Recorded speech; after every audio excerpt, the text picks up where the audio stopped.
And first, we have Jeff Erickson. How you doing, Jeff?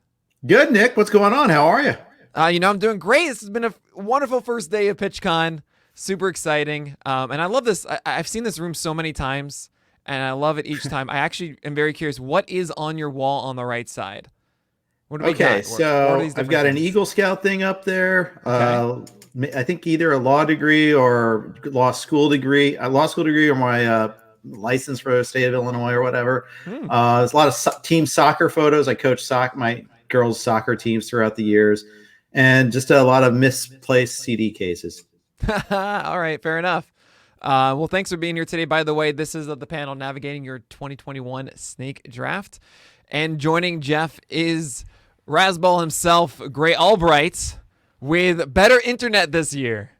Well, maybe. I don't know. Let's not jump to conclusions, please. It was rough last year. Okay, Gray. Was it really? Wow. It was 56K, maybe, for lucky. I'll give back the appearance fee money. you have good lighting this year too. I'm appreciating this whole thing you got. Yeah, actually, I got a C-stand with a light. I do. I'm not even joking. I do. I have a light now, and I have curtained up my. Actually, this is. Do that.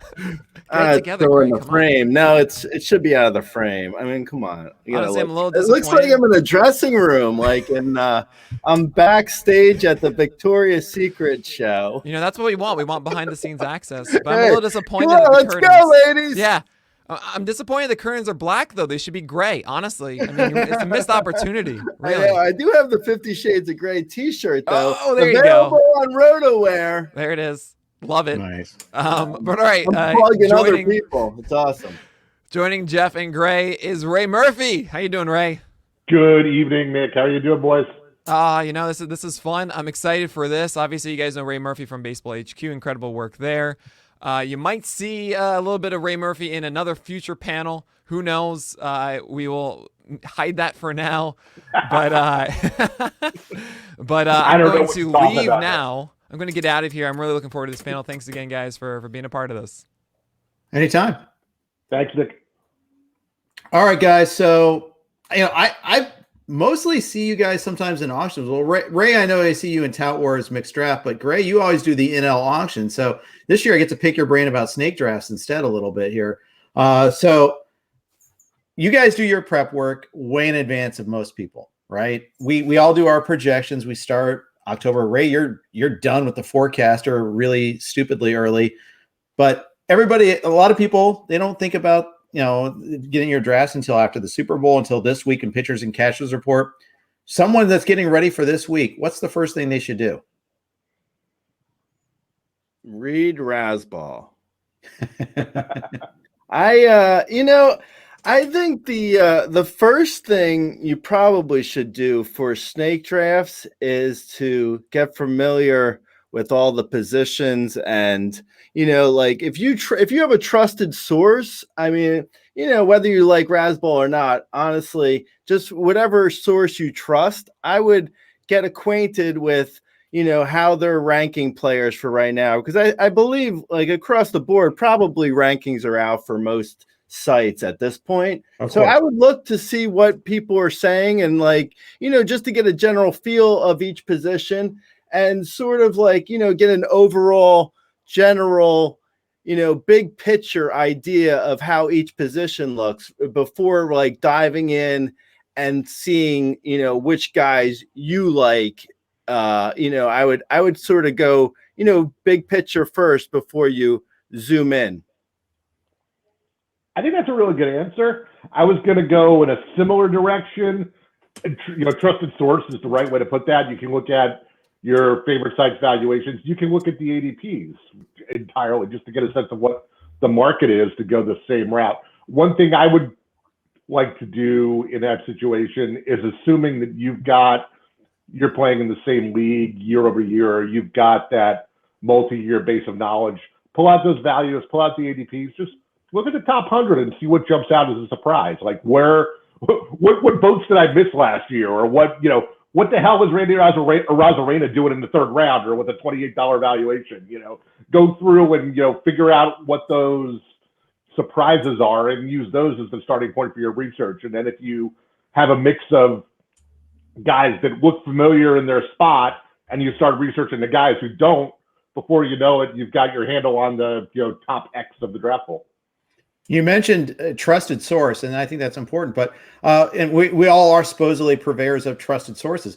Do you recommend people do their own rankings? Do they maybe not projections, but do their own rankings? No, not at all. That's like, I don't know who said it, but someone said something that was similar. Like when you want a, well, right now with the plague going on, it's not the best metaphor, but when you want a great meal, you go out to a great restaurant, or if you want your car fixed, you go to a mechanic that you trust. Like, it's not worth it to learn everything there is to know in order to draft. I think you just have to trust someone to do the heavy lifting, and then you go in and you can sort of tweak things. Like you can add you can add a little touch here and there, but it's like someone going in and doing their own projections. It's like, why bother? Like every other people who have been doing it for many years are already doing it. I would just trust someone else to do it.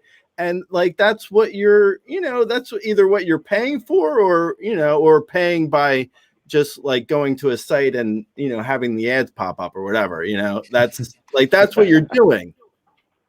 Yeah, for sure. I would agree with that. And extending your earlier thought, Jeff, about the person who's coming out of winter hibernation or fantasy football or whatever. I'm not going to sit here and judge how much time people have or whether it's a good use of time to immerse yourself in baking your own projections. But if you were doing that, you needed to start at Christmas or before. If you've got a draft in 3 weeks, you can't start going through players 1 through 1,000 and coming up with your own projections for them. Someone's going to need to give you a boost. So yeah, you're going to have to pick a source.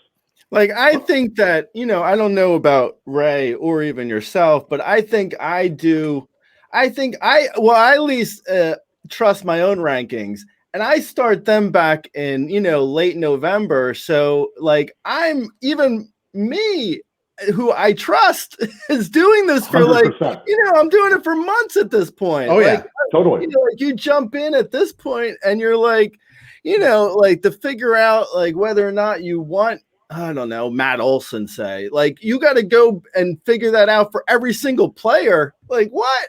That's crazy. Yeah, totally. I wrote an article last week where, coming out of the first pitch Arizona speakers draft, Jeff, that we did a couple of weeks ago, I used that as sort of an audit on our projections. And as we went, I highlighted, a dozen guys or so who went very differently in that draft than our projections said. Obviously, not everyone's using our projections, but I used that as a jumping off point for further research. And in half the cases, I went and changed the projection. And I ended the article by saying, I could probably do this every week until opening day. And I got multiple comments. I got multiple comments that people were like, "Yeah, you should do that. Please write about it." And I'm like, the projections are not. If you're starting from scratch now, you can't even get caught up with what happens in the news tomorrow and the day after that. We can barely keep up with that. My favorite is when you do all your projections or your rankings and everything, and then literally 5 minutes later, it's oh, Real Muto fractured his hand. Yeah. And finish that. And next to normal news, put aside the fact that we don't know how many people are on rosters this year. We still don't know whether the NL has a DH, for crying out loud. I mean, right. how are you supposed to project anything in this environment? Oh, and five guys got COVID today. So right. Good luck with projections. Yeah, and speaking of that, I'm updating all these NL pitchers as I finally made the decision. All right, I have to have a non-DH version up there. I know you guys, Ray, started that way. So you're ahead of the curve a little bit. How about you, Ray? Yeah, until the coin flips the other way, right?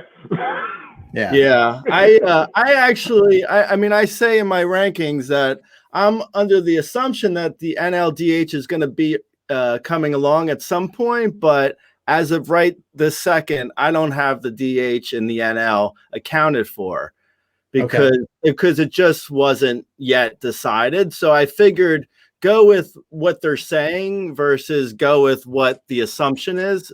And it's just, at this point, it's just a lucky break for me that the NL doesn't have the DH. But at any point, I expect it to change the other way and for them to be like, yeah, we're going to have the DH. And I'm going to be like, yeah, I mean, I assumed so. I just didn't factor it in yet.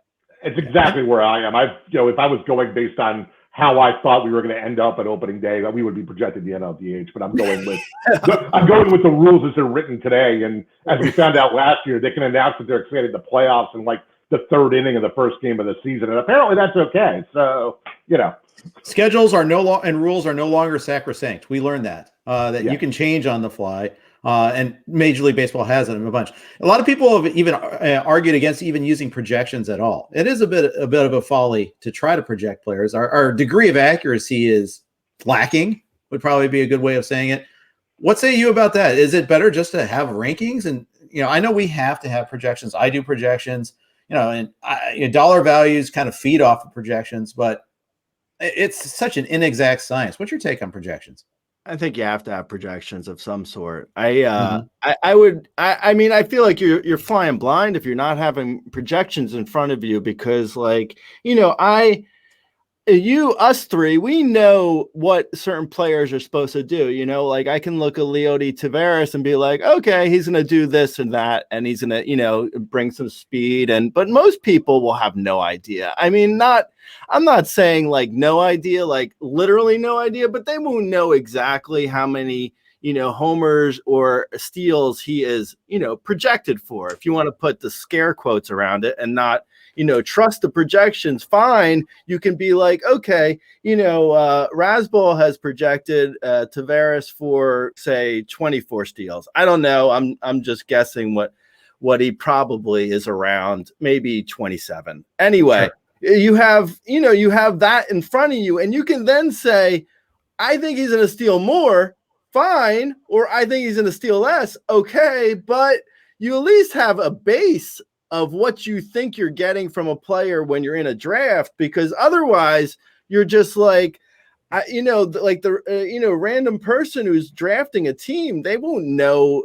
to be able to, look at a team and be like, okay, obviously I'm high on speed. Like, no, that's not obvious to a lot of people. A lot of people will be like, right, I need to know what the projections are for my team. Yeah, given my choice, Jeff, in some future utopian world, I've taken the time to drive to every HQ subscriber's house and have a 15-minute conversation with them about why it's better to use the Mayberry method and just the broad-based skill indicators than it is the actual 17 home runs and 21 stolen bases. And once I've spread this gospel across the country, I will sit back and only produce that level of projections, and the world will be wonderful. But, I'll probably be 206 by then. That's all. That's all right. No problem at all. Toughest aspect of this year to analyze? Is it the rules? Is it the ball? What is it that is making it more difficult this year than ever?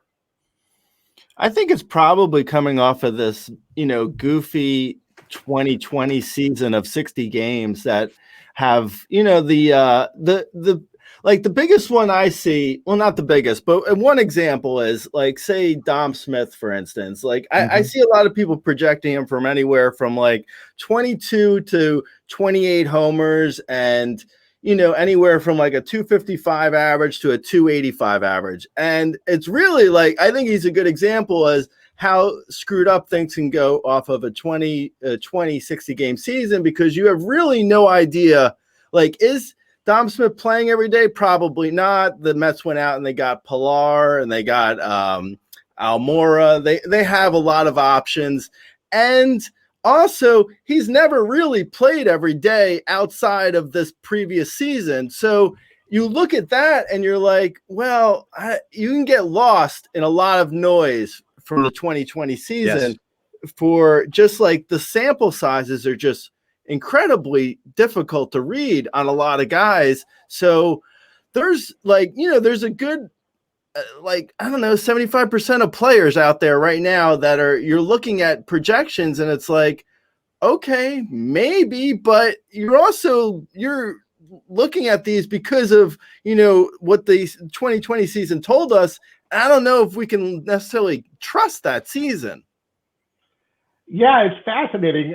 In many ways, I think in a good way, because I think in general, the number of variables has kind of broken the industry groupthink that I think was very much in evidence the last few years. We were all sort of converging on the same answers, and just as we got to the point where, I think a lot of people were, rowing in the same direction. The entire apple cart got overturned, and we've got a completely new model to analyze this year. My answer is the same way. It's the 60-game season. I can rattle off examples off the top of my head, but Louis Robert is a great one.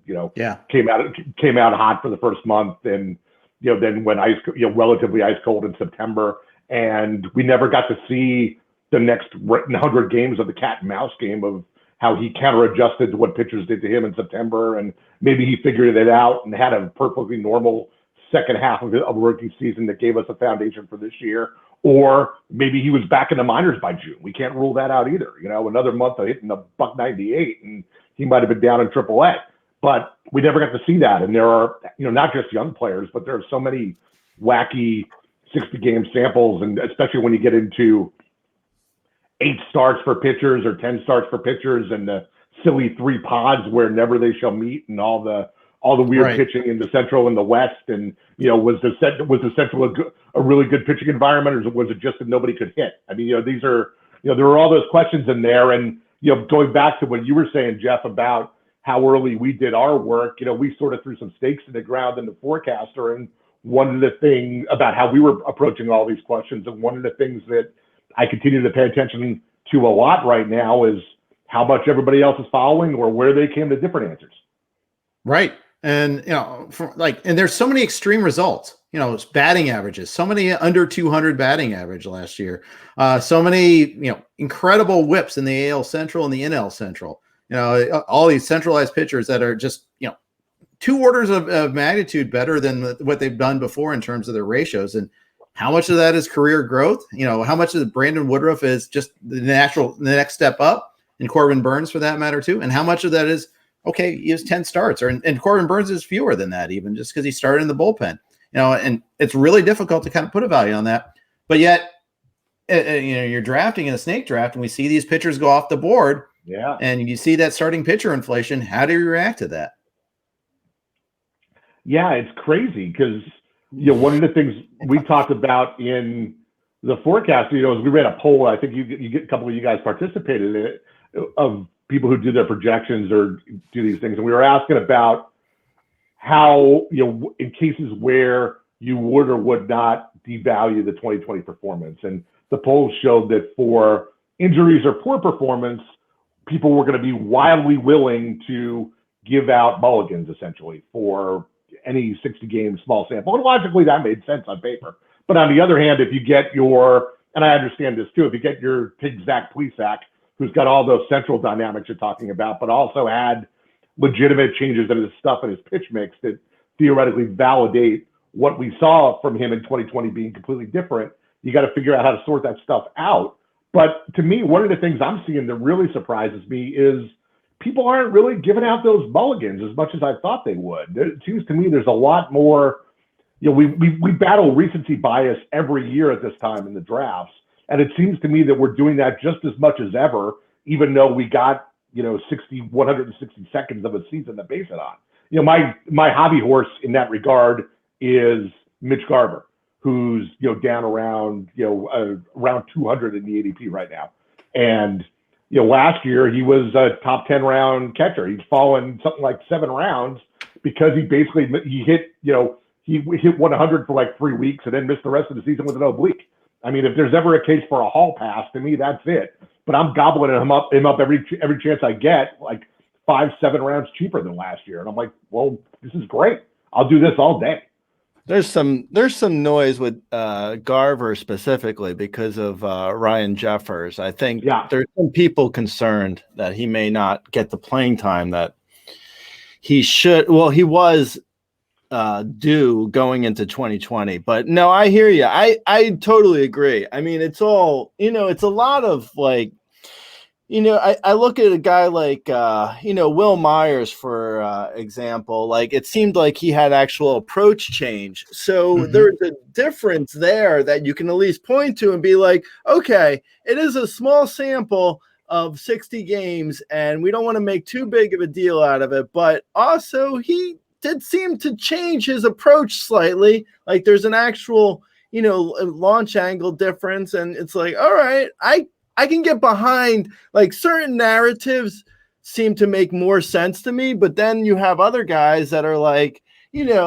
I look at, I don't know, let's say like the Lou Bob example that you gave about how he came out of the gate hot and then he didn't have a time to adjust. So someone like that, you look at and you're like, I guess go back to what he was, he was as a minor leaguer and just assume that there's going to be adjustments, because there is like a large portion of like his profile that, there is risk involved with, and it's like, there's no way around it because he didn't have the other 100 games in 2020 to adjust or not adjust. And we just have no idea. And I think it's a great way to baseline him, is to say, I'll price him roughly where I had him a year ago at this time and just sort of cancel out the good and the bad we saw from a rookie season. But his ADP is better. He was like ADP like 60, 70 last year. Now he's like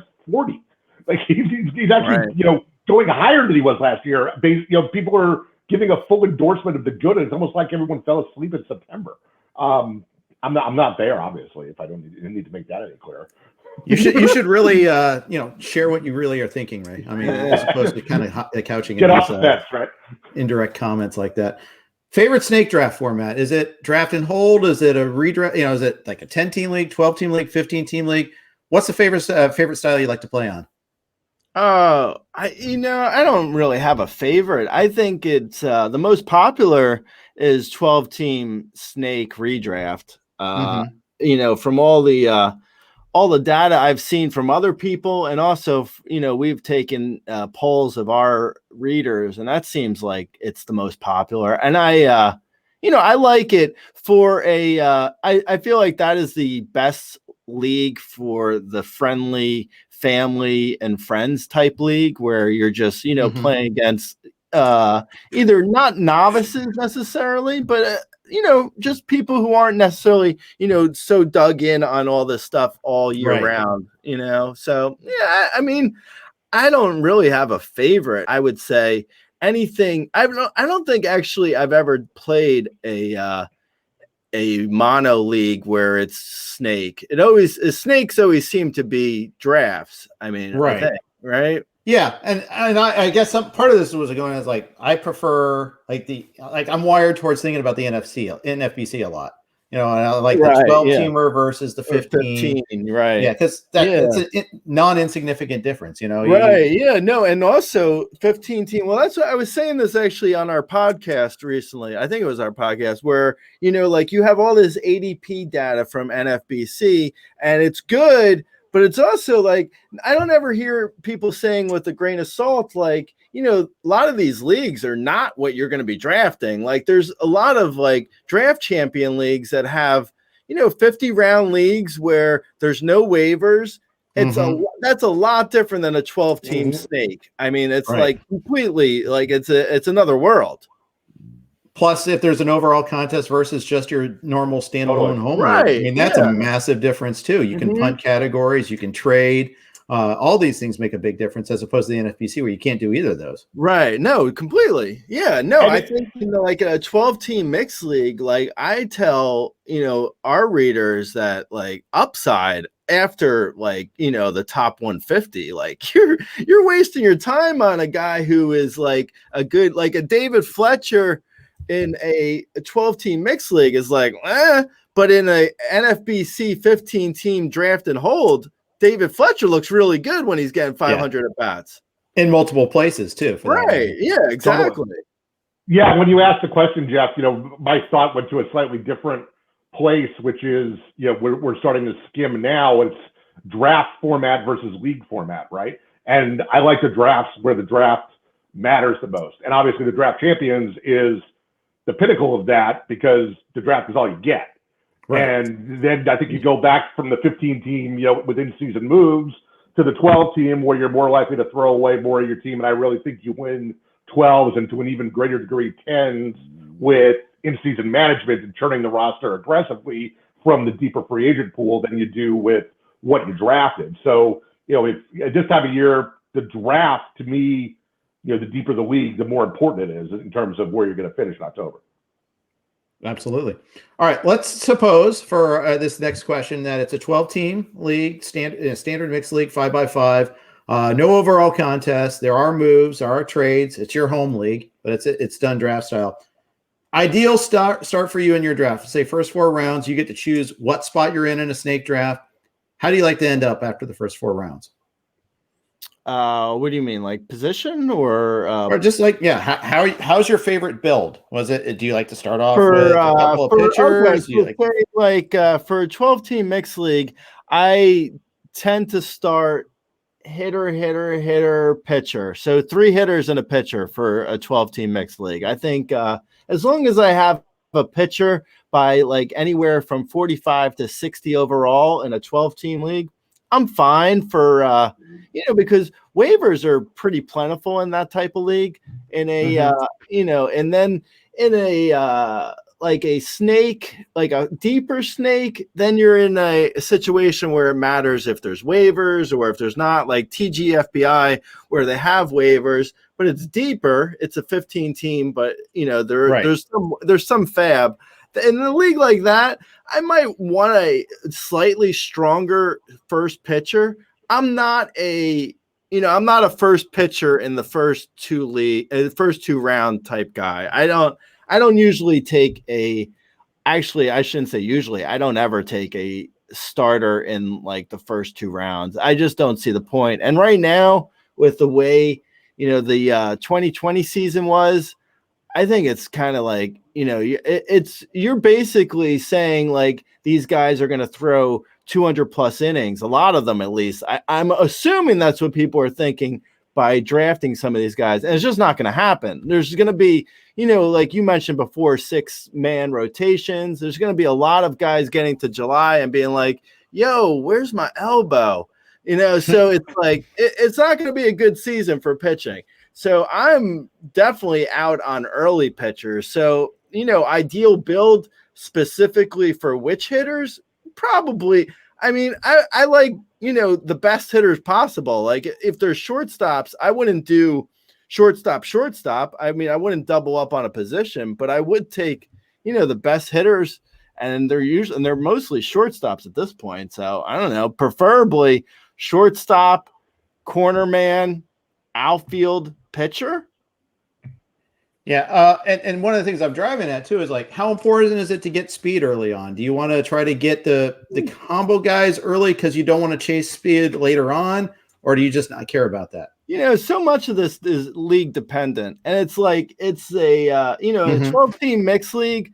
I think you can find speed anywhere. In a 15-team mixed league, I think you better have some balance. Like if I'm going, say, if I can get Tatis, if I have the first pick and I take Tatis and then I go back in the second pick and Eloy's there, I'm fine with it. But I'm not going then the second pick like a Bichette or something. Well, not only is it double shortstop, but it's, speed. Or say a Lou Bob or, who else would be around there? Devers, I like a lot in the second round, but, this is getting into specifics. But if I'm going with a balanced first guy, which hopefully in theory I am, like a Tatis versus, I don't know, say you get Freddie Freeman with your first pick, or actually say you take who's a first pick that is not as balanced. Oh, say Trout, because he doesn't have that much speed anymore.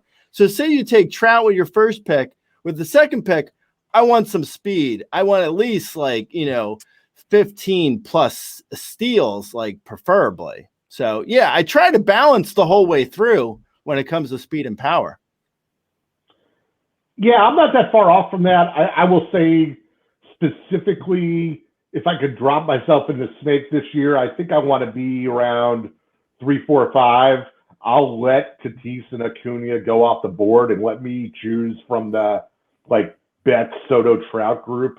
I'll start there and I'll add another bat to Gray's point, depending on which one of those guys I get. If I get Betts, I could be more power focused in the second round. If I get Trout, then I'm looking at somebody who runs more, and or maybe I throw the pitcher in there and Tim Anderson in the third round, or some combination like that. Certainly there are a lot of shortstop, as Gray said, is fascinating, not just because of depth of talent, but because of the different profiles you can get. The pure speed of Mondesi at one end of the spectrum, or as much as I love Xander Bogaerts at the other end of the spectrum, he's a really hard guy to build with unless you pick off the speed with one of those early outfielders or something else, because there's so much of the speed comes from shortstop. If you don't get any of it, you're kind of you're kind of sideways a little bit. So I've had trouble, as much as I like Xander, trying to fit him on a team so far this year. Interesting. Yeah, that's true. I like, that's a good point, because I think you also like Xander. Like, I love Xander a lot. I think, pound for pound, he's probably one of the best hitters. But I do think there is something to be said. Like, when you get to that point in the draft, you look at Xander and you're like, I can kind of find Xander a little bit elsewhere, for you can find him at third base or whatever. Right. Exactly. Yeah, totally. Or like, it's like you look at Xander and you're like, maybe Abreu is, and it's first base, and it's like, and then you're like, you're on a different guy. So I kind of see, I like Xander a lot, but I do kind of see why he's kind of fallen just a little bit in ADP, because you look at him and you're like, his numbers read as a second rounder, but then you see where he's at and you're like, okay, I kind of see why he's like falling a little bit, like not a lot, but a little. To your point about it being a tough pitching year, one of the reasons why I don't mind going with Cole in the first round is because I feel confident he, more than most other pitchers, are going to get those innings. And then I can wait of the morass of pitchers, maybe 4, 5, 6, or 6, 5, 6, 7. And then the chances I'm taking later, it doesn't cost me as much. I can build, like, I like a lot of hitters in like rounds 4 through 8 a lot better than I like some of the pitchers. Does that make sense? Yeah. I don't buy it, but I mean, it makes sense. I mean, I hear what you're saying. It's just, I don't agree, but yeah, I mean, like, you're speaking English, he just doesn't agree. Yeah, I mean, I totally I'm following the words coming out of your mouth. Gotcha. I see, like, okay, so on Razzball Player Rater, okay, so that's just my frame of reference. You can agree or disagree, but like, you look at like the top 20 starters from last year, and you have so many randoms in there that because it was a small sample, it was weird. It was a weird year, right? I mean, it's just like you're going to have weird guys show up in that sampling of the top 20 starters. But this year, I think we could have a lot of weirdness in this year too. So when you say like Cole is good, and he's trusted, maybe, yeah, I mean, could be. I mean, pitchers go down all the time. It's like I feel like risk involved with pitching is a lot higher than any of the hitters you're going to find early on. At least, like, like freak things happen. Like, I'm not talking about, freak injuries you can't account for, but you can say, like, pitching's fluky as all get out. And, Garrett Cole, you put him down for, 200 innings, 200 great innings, no doubt. Fine. I'll give you that. But then you look at someone like, let's see, later on, Snell, who's obviously not a guy who can go 200 innings. Like, that's without a doubt. But you look at someone like Snell, and he can go a solid 150 innings. It's not like that dramatically different. And the price point is so much better for Snell that it's like, I have a hard time wrapping my head around, at least in like, shallower leagues, because when you get into deeper leagues, it's like, okay, I get it. Like, if you're in a draft champions league and you're drafting Garrett Cole in the first round, it's like, I get it. You're trying to lock up your pitching and there's no waivers. But in like a 12-team mixed league, you got so many guys off of waivers that it's like, I can find 50 innings to make up from Snell to Garrett Cole easily. Like, there's so many guys you can find for that, And I think that's a really good point. The league depth is a big part of it, whether there's an overall conscious measure. And when I talk about having my brain wired towards the NFBC, that's one area where I think about that, and I see starting pitching dramatically pushed up, especially in the main event, especially when we get the last week of the draft season.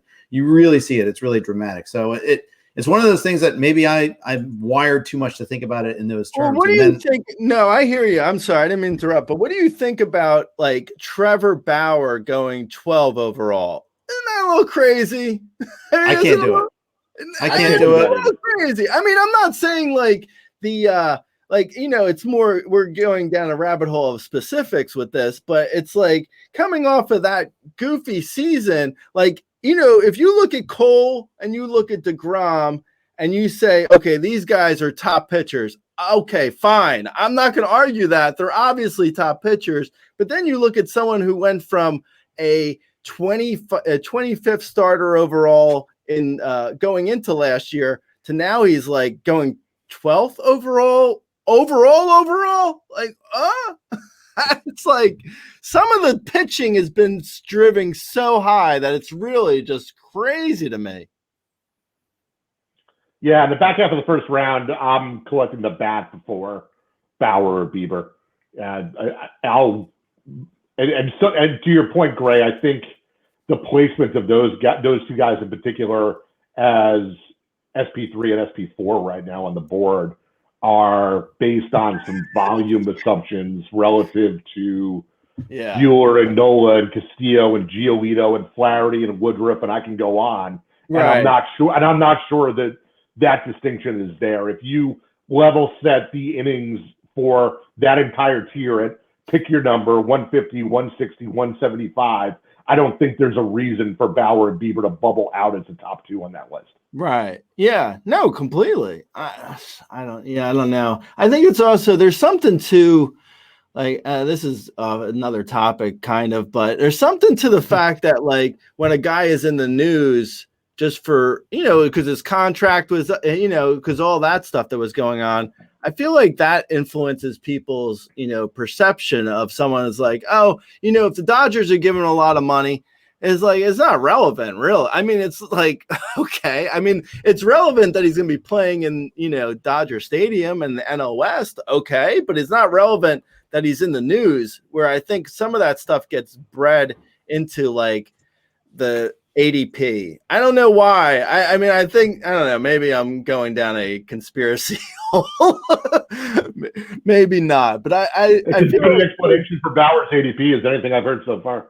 Yeah, I mean, there's something. I don't know. It's recency bias. I mean, we talked about it earlier. We always, the thing is, I'm guilty of it. Bauer's in my top 10 among pitchers.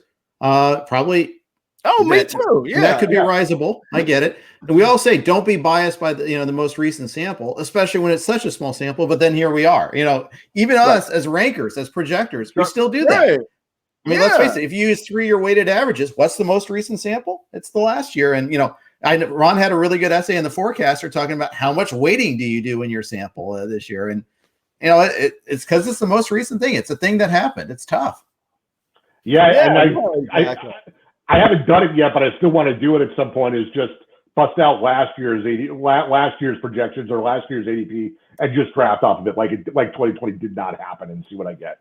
Yeah, no, I know. I've thought about, I've looked at, actually this year, I looked more at last year's preseason rankings than I think I've done in the past, because just for that reason, where like, I'll look at a guy like Marcus Stroman, for instance, like he didn't even pitch last year. So I'm just going to look, I'm looking back to what I was thinking last year, because, and there's and not just the guys who opted out. I mean, I think there's a lot of, like, there's so much noise that I'm looking back at some guys and I'm just like, I liked Trevor Bauer a lot going into last year.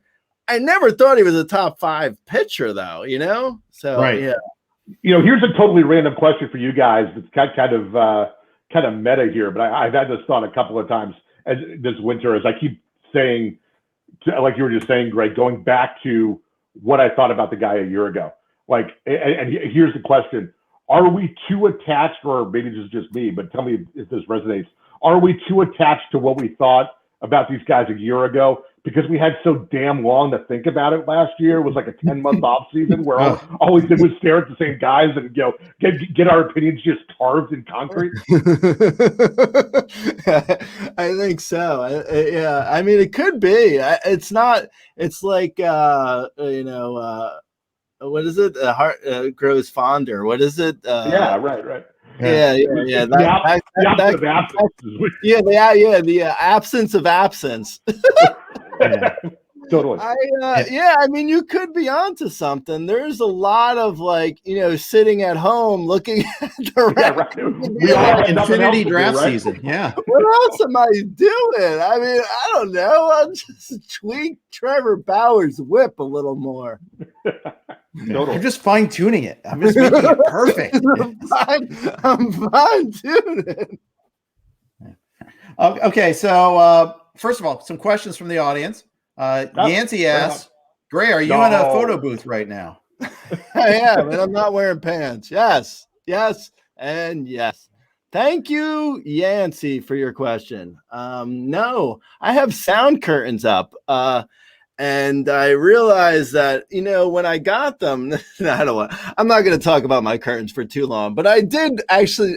I have a problem, but you can't see. I have the curtains aren't long enough, so I pull them open. It's open here, but it's wide open over here. Anyway, it's my issue. I'll take care of it. Yeah. MJJ Mike says you're in a hospital room, and the person on the bed next to you is way confused right now. So, in my straight jacket. No, I'm not. Knock on wood, in a hospital. Thank you. Yeah. That would tie into the not wearing pants thing too. So that's perfect. Well, that's true. My track pants are they're open in the back. Actual content question. Zeebs asks, is taking Turner at 6 too high? No. I don't think so either. I mean, I'm not a fan. I'm not that big of a fan of Justin Turner, but it's fine. No, I'm kidding.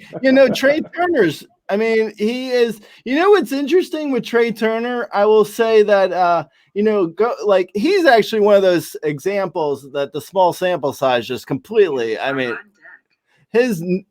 I'm on deck for a draft. I'm drafting right now. Nice. I'll say Trey Turner's. I'm doing a snake draft right now. Talk about on brand. Trey Turner's one of those weird ones because it looked like his power developed last year, but he's not really a power hitter. So he's kind of like, if you prorate his numbers out, it looks like he is a 30-20 hitter. And it's like, no, you're not a 30-20 hitter at all. I think he's also an interesting guy to look at because of the dead ball this year. If people could be thinking maybe, I think projections for him are around 19 to 21 homers. He could kind of be a 9 to 11 homer guy though, if the ball's dead enough. So I don't mind him though, because he's a steals average play, run steals average versus, he's not a power RBI guy anyway. So, but I don't have a problem with him.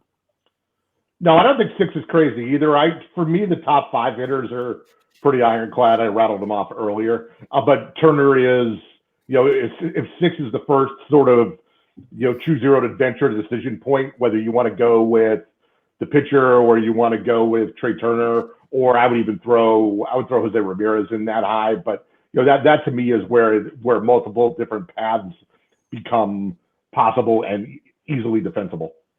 I used to have Trevor Story in that. I kind of discounted him a little bit after the Arenado trade because I fear the counting stats might be down a little bit. I just look at this Rockies offense and I think that it's the worst Rockies offense I've ever seen. And I wonder if it hurts him, and B, is he a trade risk himself because it's his walk here. But I used to put Story in that little conversation too, and now I don't. Yeah, I think he's more, for me, he's probably more down in where he went last night. Was it you who took him, or it was Ryan who took him, and then you came back right after, Jeff, right? I was at 8. I took Cole. Oh, you were at 8. I was at the great disapproved level of picking there. Oh, yeah. 15 teamer, 15 teamer, just so you know. But and then I actually I went 2 starters to start, but that's okay. Oh man. But I liked I'm it. just, back into the hedges and let you guys ask yourself. Yeah. I like the build after that. Yeah, I mean, I thought this is labor you're talking about. Yeah. Yeah, I didn't have. I thought I thought the teams. I mean, I don't really have a problem with like any teams at this point. Like, there's some like drafting I wouldn't do necessarily, but if you can make it work, like you go and make it work. Right. Like, that's what I tell people. Like, like someone asked me, like, yesterday someone asked me, like, oh, where was Walker Buehler in my in a post I had written about pitchers I was taking, and I was like, I'm not drafting him. I mean, if you want to draft Walker Buehler, you go ahead. But I think he's at this point, he's being, his ADP is way too high for a guy who's probably, I mean, hopefully he can get to 160 innings. I mean, I think, that might be optimistic, but who knows, because the Dodgers have a ton of arms. But, it's like, but I said to the guy who asked me about Walker Buehler, I was like, but if you want to draft him, by all means, go for it. I don't think he's bad. I'm just not drafting him. Gotcha. Hey, I want to talk structurally again here, not to closers in a snake draft. You can get caught, especially if you're on one of the ends of the draft at the tail end of a run and miss out on them.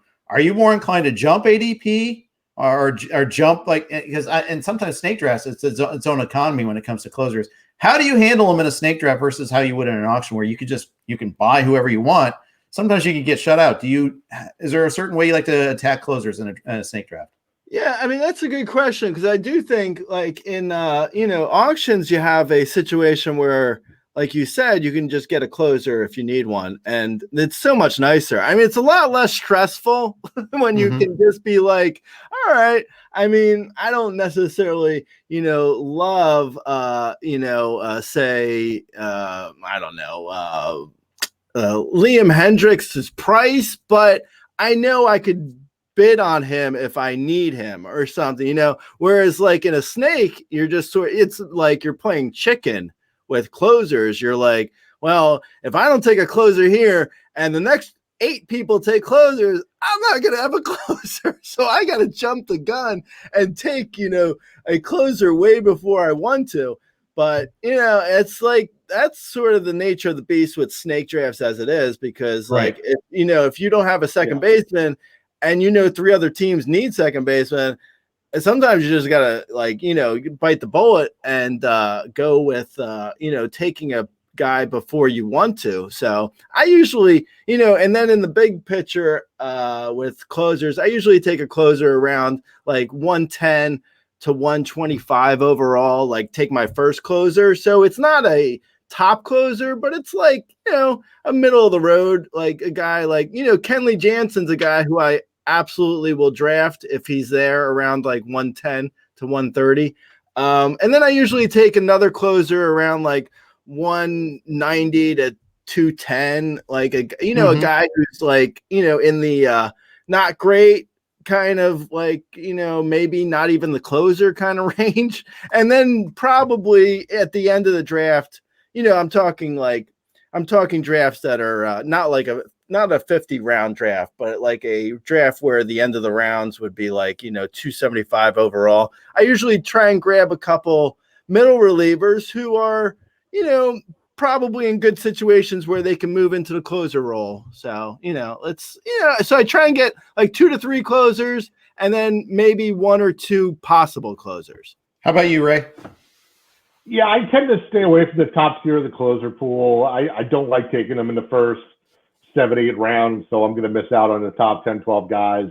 There was one draft champions where I actually, just for variety and to force myself to see how it felt, I took Hader earlier this spring, and I was like, had to like force myself to push the button with both hands, Yeah. It just does not come naturally. But it was interesting, and in that sense, it's not the way I'm wired, but I thought Alan Harrison's build last night was fascinating in that regard, where he double tapped Hader and Hendricks at the 4-5 turn, Right. which off the cuff as it happened, I'm like, oh my god, I hate that. But when you follow through and you watch what he did with the rest of his pitching staff to match that, where he used those guys as basically the strikeout crutch to allow him to target cheaper, good ratio pitching like Chris Paddock and Mike Soroka and Dustin May and Zach Davies and those kind of guys. If you're going to do it, you got to do it that way and tailor your whole staff to the plan. And he did that. I don't know. I still don't know if it works, but I give him credit for I give him credit for creativity and for consistency of the build throughout for sure. What do you guys like to bring to the table with a draft? Do you use draft software? Are you pencil and paper sort of guy, or or whatever? What's your favorite method of bring supplies to the draft?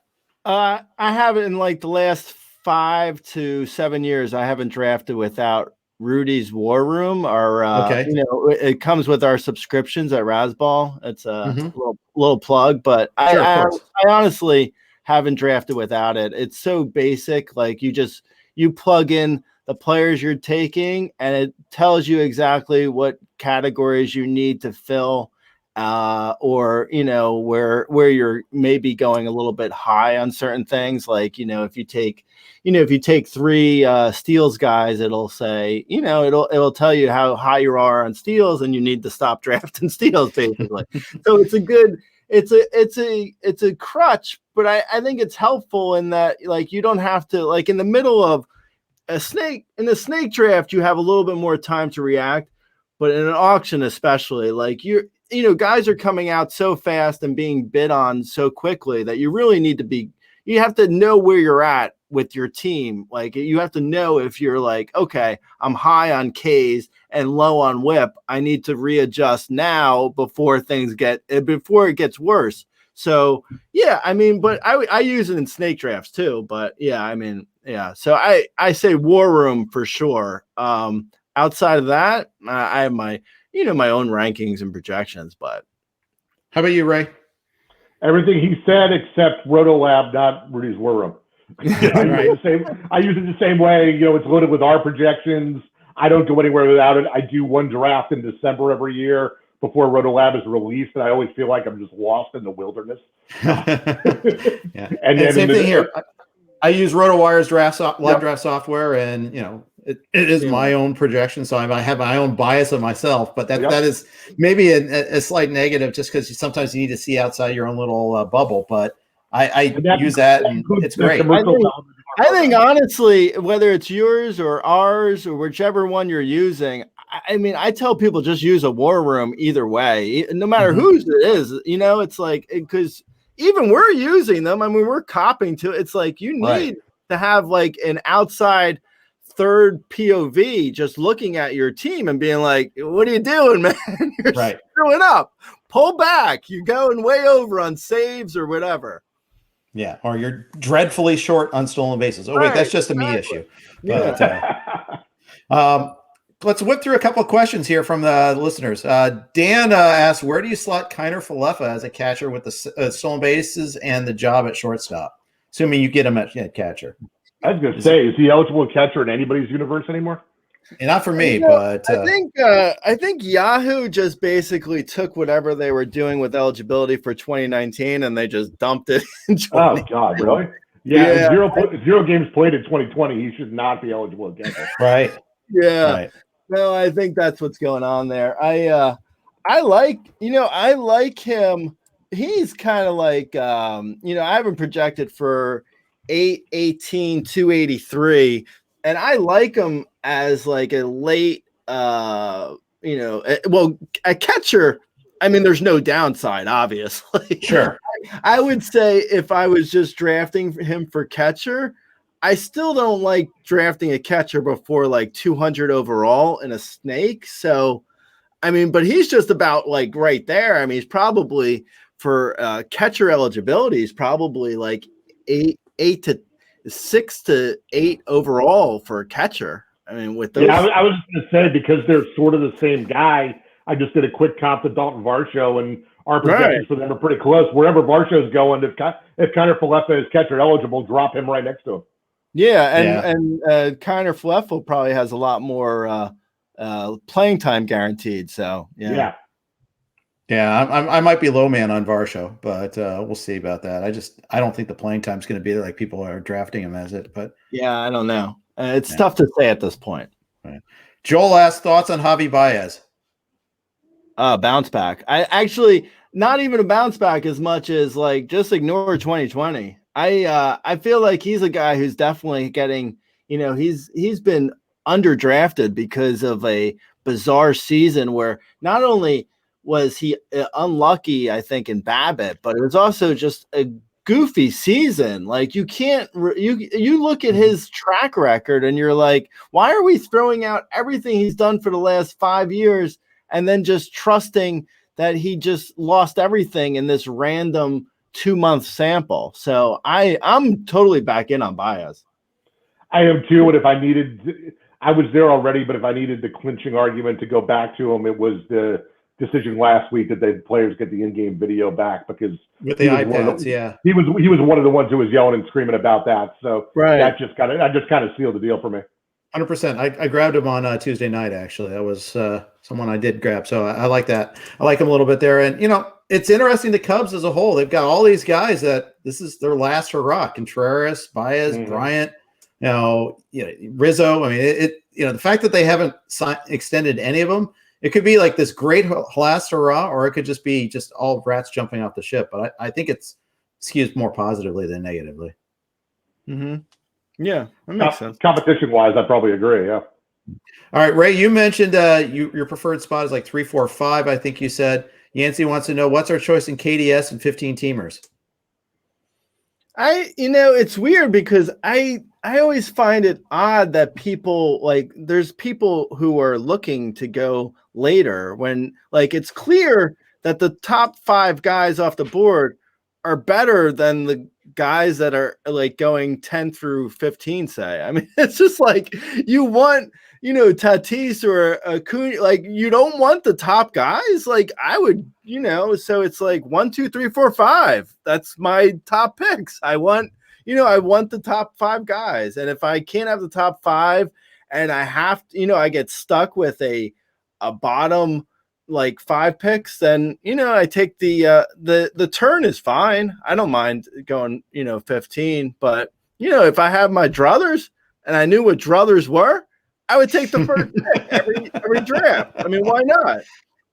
I've had this weird thing this year where I haven't even gotten in the middle yet. I want to do a draft there just for the heck of it, but I've done 5 drafts, and I think I've had 1, 2, 13, 14, 15, or something like that. So I hear the middle is nice, Jeff, after you worked Cole 8 the other night in labor, but I wouldn't know. I haven't been able to visit yet. 11, 10, and 8 for me so far. So I don't know what the front is like. I want to know what love is. And whoa, TMI. Yeah, right. Hey guys. But sorry to cut you off here. Really quickly, Druthers is actually from I'd Ruthers combined in Old English. Oh man, I wish I didn't know that. Yeah, damn, so that's I'd really, Druthers. Druthers. If I had my Druthers. Come on, man. Yeah. You have to ruin these things. Hey, no, man. Pay no attention to the man behind the curtain. Gray.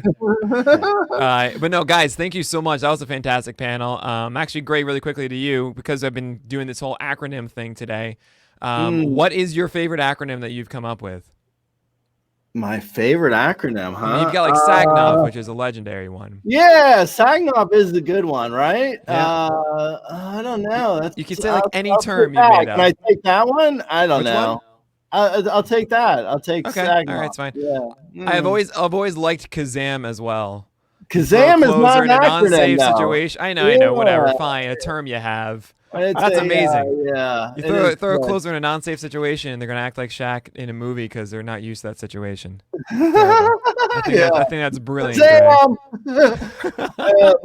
Carlos Marmol was a big Kazammer. Oh man, he would kill me. It was just so devastating. But really, guys, Jeff, Ray, Gray. I'm surprised I didn't mention that before. It's Ray and Gray. Because it's just a G apart. Yeah, I told you, don't put me in a panel with people who rhyme with my name. I'm sorry. That's why Jason Collette couldn't join us. That's right. Collette failed. Was he supposed to be on this? Yeah, work there was also conflict. supposed to be someone named Gref, but I kicked them off for you, Jeff. So Good don't worry. work. Yeah. Didn't happen. But really, thank you guys so much for outta being a here. part of this. This Anytime. was Thanks a lot, awesome. Nick. I think it helped a lot of people with their drafts. And guys, obviously, you should be following all their work: Baseball HQ, RotoWire, and Razzball